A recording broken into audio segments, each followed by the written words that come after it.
Bismillahirrahmanirrahim. Assalamualaikum warahmatullahi wabarakatuh.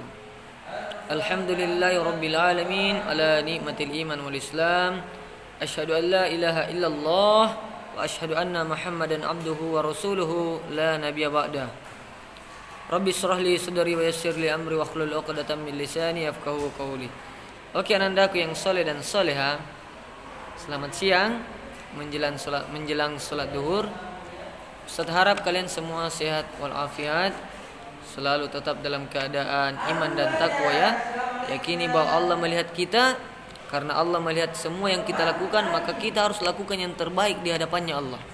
Selalu berbuat amal-amal kebaikan, dan ingat jangan pernah berbuat dosa sedikit pun.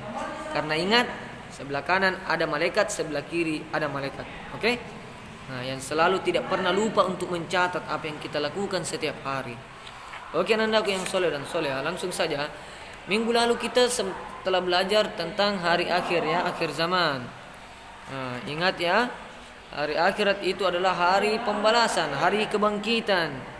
Nah, di padang mahsyar ada ketika kita sudah dimatikan semua manusia, maka tiba masanya datang hari kiamat ya. Akan dibangkitkan semua manusia, akan menuju kepada pengadilannya Allah. Kita akan diadili seadil-adilnya. Apa yang kita lakukan selama kita hidup akan kita pertanggungjawabkan di hadapannya Allah Subhanahu wa taala. Jadi ingat, perbaiki amal-amal kalian ya. Jangan tunggu datangnya hari kiamat datang. Cukup kita selalu setiap hari berusaha berfastabiqul khairat. Melakukan kebaikan, berlomba-lomba untuk melakukan hal-hal yang baik ya. Termasuk menghafal Quran ya, termasuk juga zikir. Bukan cuma sholat saja, tidak. Menghafal Quran itu merupakan kebaikan yang besar ya. Rajin kalian menyetor hafalan ya, menyetor hafalan kepada ustadz kalian ya. Supaya kenapa? Supaya kalian itu tahu batasnya kemampuan kalian di mana. Jadi yang tidak pernah join grup tafiznya ustazahnya, bahaya itu ya nak. Kasihan kalian nak ya, telah menyia-nyiakan kesempatan untuk bertemu dengan ustaz kalian. Jadi saya tidak mau anak kelas 6 tidak ada yang jumpa dengan guru-gurunya. Bukan cuma guru tafiz, guru bahasa Arab dan lain-lain sebagainya, guru matematik ya. Ingat, Al-Quran, matematika, biologi sama semua ya. Kita harus bersikap adil, baik. Oke, anandaku yang soleh dan soleha, langsung saja ya. Kemarin Ustaz sudah sampaikan apa tanda-tanda kecilnya menjelang hari kiamat. Tanda-tanda kecil yang pertama itu adalah diutusnya Nabi Allah Subhanahu wa taala, Nabi Muhammad sallallahu alaihi wasallam. Kemudian kebodohan tentang agama. Banyak orang yang menyembah selain Allah, buat agama baru, ada lagi nabi baru, buat gerakan sholat yang baru. Itu semua kebodohan dalam agama. Sudah banyak kita lihat ya. Saling mencela satu sama lain. Itu kebodohan juga itu ya, tingkah laku yang tidak diajarkan agama kita.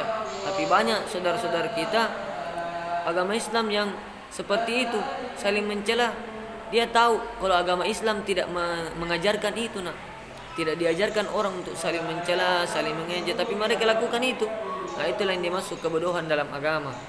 Dia agama Islam, dia belajar agama Islam, dia tahu apa larangannya agama Islam, tapi dia lakukan. Yang paling parah itu menyembah batu, menyembah patung, menyembah kuburan. Itu yang lebih fatal itu ya. Lebih besar dosanya nanti. Tidak ada ampunan dari Allah kalau orang yang mati dalam keadaan kafir, syirik namanya syirik, menduakan Allah. Ada Allah selain Allah, ada Tuhan selain Tuhan. Artinya dua Tuhannya. Yang lebih parah kalau dia tidak percaya sama Allah, dia buat Tuhan yang baru. Itu lebih fatal lagi, itu lebih bodoh lagi ya. Oke. Selanjutnya banyak, yang ketiga adalah banyak terjadi gempa bumi. Ini tanda-tanda kecil banyak terjadi gempa bumi. Sudah banyak kita dengar, kita lihat di mana ada terjadi gempa bumi di Palu baru-baru ya.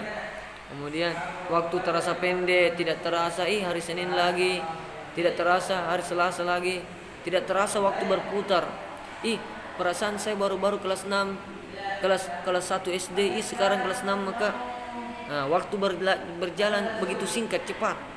Itu tanda-tanda kiamat ya. Kemudian pembunuhan terjadi di mana-mana. Kita lihat banyak di sana Palestina, kasihan ya. Di Palestina, di Uyghur, di Cina itu pembantaian umat muslim, di Rohingya, dan lain-lain tempat yang lain-lain ya, di Yaman. Dan ingat, ini sudah tanda-tanda datangnya hari kiamat. Sudah banyak orang yang saling membunuh ya. Kemudian perzinahan. Sekarang banyak orang pacar-pacaran, zina. Pacar-pacaran ini zina ya. Zina bahaya dosanya ya.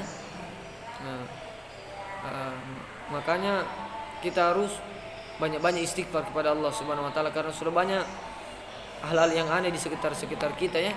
Dan ini merupakan tanda-tanda datangnya kiamat atau kiamat kecil. Jumlah perempuan lebih banyak. Lebih banyak. Ini sudah Ustaz jelaskan kemarin ya, tentang guru di Al-Fatih lebih banyak akhwat daripada ikhwannya. Hilangnya sifat amanah. Banyak orang sekarang yang tidak amanah. Diberikan tugas tidak dilaksanakan. Diberikan tugas untuk misalnya kerja tugas di sekolah, PAI misalnya, dikumpul pada jam begini, tapi tidak dikumpul jam begitu. Bahkan ada yang tidak kerja. Berarti dia tidak amanah. Oke. Jadilah kalian anak yang bisa diberikan amanah. Karena kalau kalian tidak amanah, itu tanda-tanda kiamat kecil itu. Kemudian sekarang tanda-tanda kiamat besar. Tanda-tanda kiamat besar yang pertama adalah datangnya Al-Mahdi. Datang Imam Mahdi yang akan memimpin umat Islam. Ya. Nama lengkapnya adalah Muhammad bin Abdullah. Jadi sama namanya Nabi Muhammad. Dia akan memimpin umat Islam untuk melawan bala tentaranya Dajjal. Yang Dajjal ini adalah manusia yang akan menyesatkan manusia. Dia akan banyak membuat orang-orang Islam ini jauh daripada ajaran Islam. Banyak orang tinggalkan agama Islam gara-gara Dajjal. Banyak orang yang keluar agama Islam gara-gara Dajjal. Makanya diutuslah Imam Mahdi, Muhammad bin Abdullah, dan ini cucunya Nabi Muhammad sallallahu alaihi wasallam. Ini adalah cucu dari Nabi Muhammad sallallahu alaihi wasallam, dari anaknya Fatimah. Dari Fatimah ya. Kemudian yang kedua, datang Dajjal. Ada Dajjal. Ini tanda-tanda datangnya hari kiamat. Sudah banyak berita kita dengar akan datang Dajjal tahun begini, akan datang Dajjal tahun begini ya. Enggak usah kita terlalu fokus ke sana. Itu tadi Ustaz bilang kuncinya adalah perbaiki amal-amal kita. Kalau amal-amal kita sempurna, iman kita sempurna, perbuatan kita baik, ikhlas dalam beramal, ikhlas, perbaiki niat dalam setiap perbuatan yang kita lakukan, selalu ikhlas, selalu buat amal yang didasari dengan ikhlas. Jangan beramal karena mau dipuji. Bahaya itu ya. Ada orang beramal karena mau dibilang, "Ih, rajin tau sholat." Dia sholat kalau banyak orang, kalau tidak orang tidak mau sholat. Nanti murojaah kalau dilihat sama ustadznya, tidak murojaah kalau tidak ada ustadznya.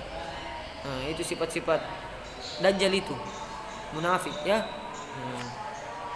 Muncul Dajjal, kemudian turun lagi Nabi Isa.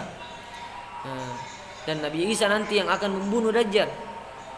Yang pertama tadi datang Imam Mahdi, kemudian turun Dajjal, kemudian turun Nabi Isa. Nabi Isa dan Imam Mahdi akan sama-sama berjuang melawan Dajjal ya. Kemudian datangnya pasukan Ya'juj Ma'juj, dan Allah melenyapkan mereka. Ya'juj Ma'juj ini adalah makhluk yang Allah ciptakan, yang Allah akan utus di dunia untuk menghancurkan semua kehidupan di dunia. Semacam hewan semacam makhluk yang sangat ganas. Ya, lebih ganas daripada singa, lebih ganas daripada Godzilla, lebih ganas daripada T-Rex, lebih ganas daripada buaya. Nah, ketika dia minum air lautan, lautan habis. Ya, apa yang dia lihat dia makan, sembarang dia makan ya. Inilah Ya'juj Ma'juj. Tapi nanti akan Allah matikan mereka setelah tidak ada lagi kehidupan di bumi. Ya, kemudian berhembus angin sepoi-sepoi. Nah, berhembus angin sepoi-sepoi. Ada angin yang halus, nikmat, enak akan menghampiri orang-orang yang beriman. Dicabut nyawanya tapi tidak sakit. Nah, inilah angin yang nikmat, angin sorsor ya. Waduh, ulama mengatakan bahwa ini adalah angin sorsor. Nah, yang diutus, yang diciptakan oleh Allah untuk mencabut nyawa-nyawa orang beriman supaya mereka tidak merasakan bagaimana itu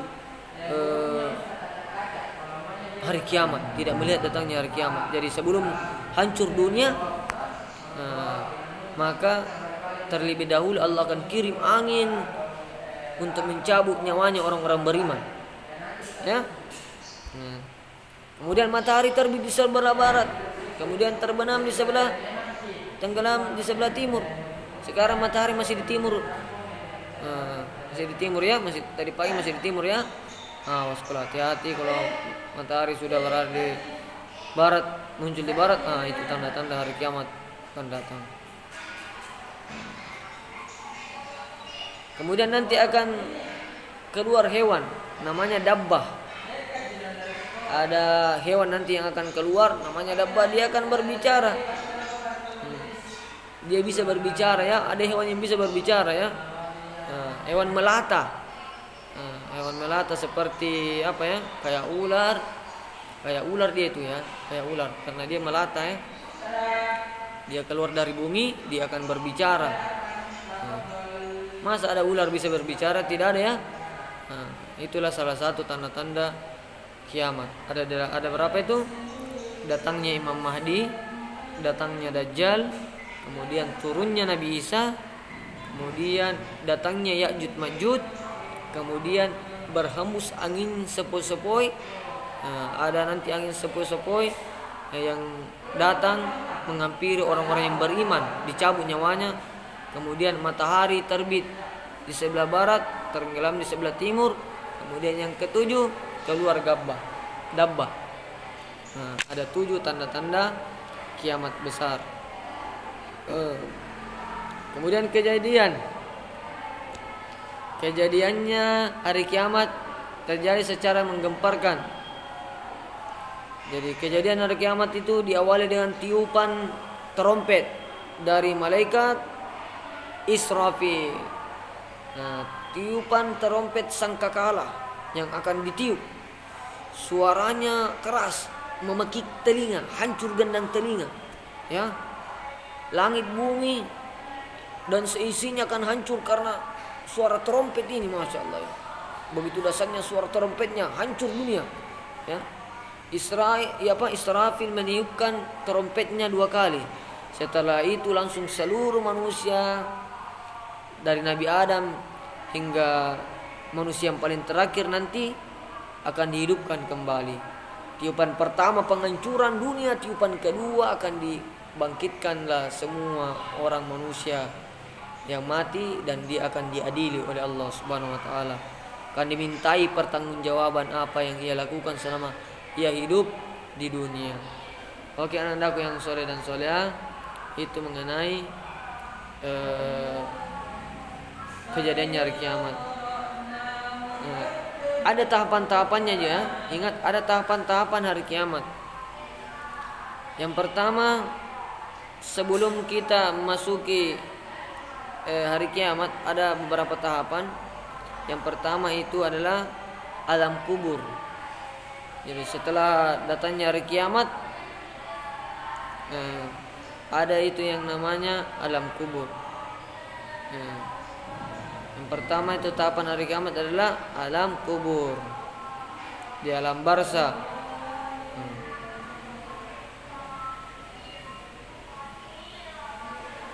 Di dalam kubur apa yang dibikin nak? baring-baring saja. Oh tidak, tidak baring-baring saja. Bagi yang beriman akan diberikan kenikmatan, ya, tidur seperti tidur yang nyenyak, tidak dia rasa ternyata pada pagi mi, ternyata pada kiamat mi, dia tidak rasa datangnya hari kiamat, ya. Nah, karena dia ditidurkan oleh Allah karena perbuatannya baik selama hidup di dunia. Tapi kalau orang tidak sholat, membantah orang tua, tidak hormat sama gurunya, tidak sayang adiknya kakaknya, selalu mengejek orang, maka dia akan diadili sama malaikat mungkar dan nakir, dipalu-palui dihancurkan mukanya, sampainya datang hari kiamat. Dia bilang, ya Allah tidak sanggup, ya Allah ampun, ya Allah, bahkan hanya minta lagi, ya Allah kasih keluar saya di dunia, saya mau bertobat. Tidak ada lagi gunanya, ya. Itu yang namanya alam kubur atau alam barzakh, tempat penantian datangnya hari kiamat. Kemudian kedua, hari kebangkitan, yaumul ba'ts. Hari kebangkitan adalah hari ketika manusia akan dibangkitkan semua di alam kubur. Yang mati akan dibangkitkan kembali. Itu akan terjadi setelah tiupannya malaikat Israfil yang kedua, yang Ustaz sebut tadi, ya. Kemudian itu ada penjelasannya dalam Al-Quran surah Az-Zumar, ya, ayat 39 dan 68. Oke. Tugas kalian, anandaku yang soleh dan soleha, tetap, ya, dibaca ini Al-Quran surah Az-Zumar ayat 39 surah ke-8 ke-68 Az-Zumar, ya, dibaca, baca artinya, baca ayatnya. Oke, kalau perlu dihafal bagaimana Allah Subhanahu wa taala telah menjelaskan bahwa akan ditiuplah sangkakala, matilah setiap yang ada di langit dan di bumi kecuali yang dikehendaki Allah, ya. Kemudian ditiuplah sangkakala itu sekali lagi. Ditiuplah sekali lagi artinya 2 kali ditiup, ya. Tiba-tiba mereka bangun untuk menunggu keputusan Allah Subhanahu wa taala masing-masing. Masya Allah, ya. Tiupan pertama dihancurkan semua, dimatikan semua. Tiupan kedua akan dibangkitkan lagi kembali semua, ya. Kemudian yang ketiga adalah pada mahsyar, tempat di mana kita akan menunggu, tempat di mana kita akan dikumpulkan. Setelah dibangkitkan kita dari kubur, manusia dikumpulkan di padang mahsyar dalam keadaan seperti ketika dilahirkan kembali, ya. Tidak pakai apa-apa, tidak bersandal, tidak berpakaian, dan tidak dihitan, tidak disunat, ya. Bersih, dalam keadaan tanpa sehelai pakaian pun, tanpa ada yang kita pakai, berdiri. Kemudian pada waktu itu jarak kepala manusia dengan matahari sangat dekat, dekat sekali matahari di atas kepala kita. Maka ada orang yang keringat, ada yang keringat sampai mata kakinya, sampai lututnya, sampai pinggangnya, sampai dadanya, sampai bahkan ada yang berenang tenggelam, akibat daripada dosa-dosanya, ya. Tapi kalau orang yang beriman akan dinaungi oleh Allah, akan dilindungi oleh Allah Subhanahu wa taala, ya, akan dinaungi. Maka marilah kita untuk selalu menjaga tingkah laku kita, ya. Ada 7 golongan manusia yang akan mendapatkan naungan, perlindungan dari Allah ketika hari kiamat. Dan ketika pada waktu itu tidak ada naungan, tidak ada yang bisa tolong kita, tidak ada yang bisa tolong kita kecuali Allah. Tapi ada 7 orang yang yang diberikan pertolongan oleh Allah, diberikan perlindungan oleh Allah ketika pada mahsyar itu matahari sangat dekat di atas kepala, bahkan ada ulama mengatakan 1 jengkal saja di atas kepala. Maka itu kita harus dengarkan ini. Yang mana kegolongan orang itu? Nabi katakan ada 7. Di dalam hadisnya Nabi dikatakan ada yang pertama pemimpin yang adil. Jadilah pemimpin yang adil, yang jujur, yang tidak pilih kasih. Janganlah kalian menjadi pemimpin yang menipu, pembohong, ya, pengkhianat bangsa, ya. Jadilah pemimpin yang adil seperti Umar, tegas seperti Umar, penyayang seperti Abu Bakar, pelindung seperti Abu Bakar, ya, teladan seperti Utsman, ya, pemberani seperti Ali. Masya Allah, ya. Dan memberikan manfaat, memberikan rahmat seperti Nabi Muhammad sallallahu alaihi wasallam. Jadilah pemimpin yang amanah, yang fatana, siddiq, alim, ya, yang jujur, yang berilmu, yang penyayang, yang adil, yang amanah, yang bisa selalu memberikan manfaat kepada orang. Oke? Kemudian yang kedua adalah pemuda yang rajin ibadah. Pemuda-pemudi yang rajin ibadah. Maka jaga sholat kalian, jangan sampai sholat kalian bolong-bolong, ya. Kalian itu sudah besar nanya, sudah kelas 6. Jangan biarkan ada sholat kalian bolong, ya. Dan usahakan sholat tepat waktu. Yang ketiga, orang yang hatinya selalu terpaut ke masjid. Khususnya laki-laki ini, usahakan bagaimana kalian selalu bisa sholat berjamaah di masjid, ya. Jangan biarkan kalian sholat di rumah. Kalau kalian memungkinkan untuk ke masjid, datang ke masjid ketika azan berkumandang, atau kalau perlu kalian yang azan di masjid, ya. Tapi kalau dalam keadaan wabah seperti ini, kita jaga jarak, ya. Jaga jarak dan ingat, mana yang memungkinkan kita sholat di masjid, kita sholat. Yang tidak memungkinkan kita sholat di masjid, jangan sholat di masjid, ya. Tapi kalau nanti sudah offline, sudah ada perizinan kita bisa sholat di masjid, usahakan kalian menjadi terdepan pergi ke masjid, ya, supaya kalian mendapatkan nanti naungan. Yang keempat, orang yang cinta dan benci karena Allah. Cinta, suka sesuatu karena Allah, benci karena Allah. Tidak mau bohong, karena bohong ini tidak disuka Allah. Sedekah adalah hal yang disenangi Allah, maka dia bersedekah. Jadi orang yang selalu melakukan sesuatu karena Allah dan tidak melakukan sesuatu karena Allah juga. Jadi dia melakukan sholat karena Allah, dia tidak mencuri karena Allah. Itu orang yang selalu taat, artinya taat, dia takwa dia.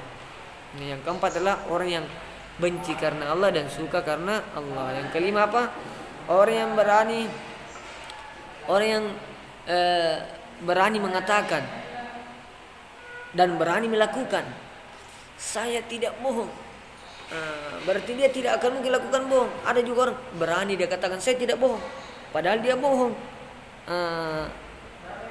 Saya jujur, padahal dia tidak jujur.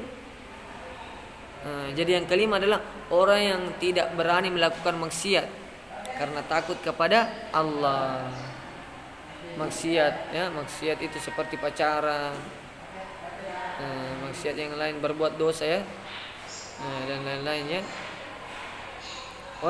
Kemudian yang keenam, orang yang bersedekah bersembunyi-sembunyi. Jadi kalau kita mau bersedekah, sembunyi-sembunyi, tidak ditahu orang. Itu sedekah yang tinggi pahalanya itu, ya. Sedekah sembunyi-sembunyi. Kemudian yang terakhir, yang ketujuh adalah orang yang selalu mengingat Allah pada saat dia sendiri. Termenung mengingat Allah, Masya Allah, hebatnya Allah, ya Allah, hebatnya Allah, ya Allah, hebatnya Allah. Kau kasih saya mata, ya Allah, Kau kasih saya telinga, Kau kasih saya hidung, ya Allah. Alhamdulillah Rabbil Alamin, ya Allah, alhamdulillah, alhamdulillah. Selalu memuji Allah pada saat dia sendiri. Oke, anandaku yang soleh dan soleha, mungkin ini penjelasannya Ustadz mengenai 7 golongan, ya. 7 golongan orang yang akan mendapatkan naungan. Yang pertama, pemimpin yang adil. Kemudian pemuda-pemudi yang ahli ibadah. Kemudian orang yang hatinya selalu terpaut ke masjid.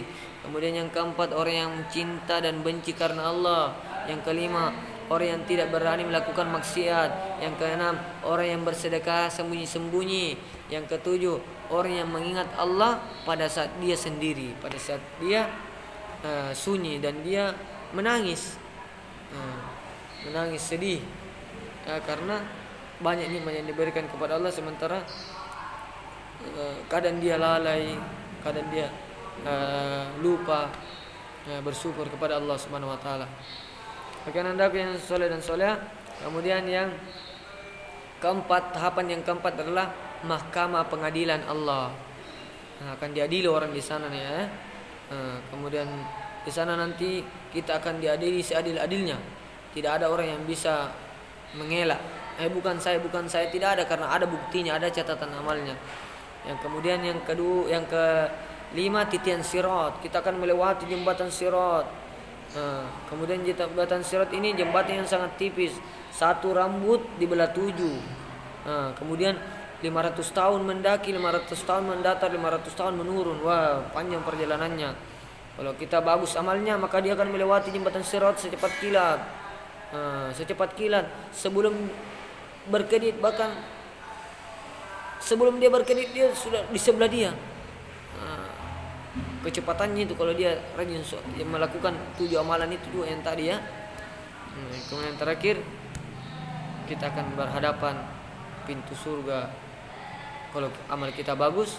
Tapi kalau kita jatuh di titian sirat, maka kita akan berhadapan dengan pintu neraka. Oke, itulah tadi tahapan tanda-tandanya hari kiamat. Yang pertama adalah alam kubur, yang kedua adalah hari kebangkitan, yang ketiga adalah pada mahsyar, yang keempat adalah mahkamah atau pengadilan. Kita akan diadili seadil-adilnya. Kemudian yang keenam, yang kelima titian sirat, yang keenam surga dan neraka. Silakan dihafal baik-baik itu ya, dipelajari baik-baik. Dan ingat, Ustaz kasih tugas di rumah menghafal surah Az-Zumar. Az-Zumar ayat 39 ya, lengkap dengan artinya, dihafal itu. Kemudian dihafal juga tanda-tanda kiamat besar dan tanda-tanda kiamat kecil. Oke? Tanda-tanda kiamat besar dan tanda-tanda kiamat kecil. Silakan di video dirinya menghafal tanda-tanda kiamat besar dan tanda-tanda kiamat kecil. Kemudian hafal ayat 39 Az-Zumar, lengkap ayatnya dan lengkap artinya. Oke, silakan menghafal, silakan kirim videonya dalam bentuk video, karena Ustaz mau lihat ini benar-benar jujur menghafal atau dia menyontek ya. Jangan menyontek aja. Oke. Kita tidak zoom ya, karena zoom biasa waktunya kurang optimal ya, tidak zoom pada hari ini. Makanya Ustaz online di YouTube. Oh iya, jangan lupa like and subscribe. Oke? Jangan sampai kalian like, subscribe channel orang yang lain sementara channelnya Ustaz tidak kesian. Oke? Sekian dari Ustaz Naya. Semoga semua menjadi anak yang soleh, dan ingat, kita pasti akan mati, akan meninggalkan dunia ini. Makanya perbanyak buat amal Naya ya. Perbanyak buat amal di rumah kita, dimanapun kita berada, perbanyak buat amal ya. Jadikan diri kita sebagai contoh untuk orang lain. Oke, sekian dari Ustadz. Mari kita tutup dengan membaca doa kafaratul majlis. Subhanakallahumma bihamdik, asyhadu an la ilaha illa anta, astaghfiruka wa atubu ilaik. Assalamualaikum warahmatullahi wabarakatuh.